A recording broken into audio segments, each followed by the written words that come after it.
Hello বন্ধুরা, সবাই কেমন আছে? আশা করি সবাই ভালো আছে। দেখো আমরা গয়ায় পৌঁছে গিয়েছি, কি সুন্দর গয়ায় ওইদিকে পাহাড়ে দেখো সীতাকুণ্ডু দেখা যাচ্ছে উঁচু পাহাড়টাতে। বন্ধুরা খুব সুন্দর, কত লোকজন দেখো।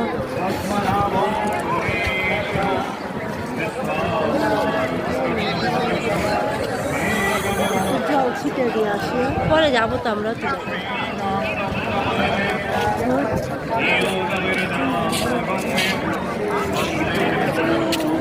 বন্ধুরা, দূরে একটা পতাকা দেখা যাচ্ছে নদীর মাঝখানটায়, আমাদের দেশ স্বাধীনের পতাকার গয়াতে।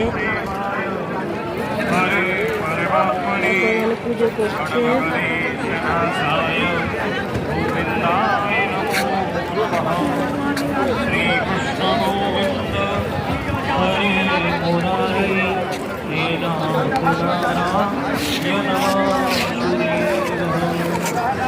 Hare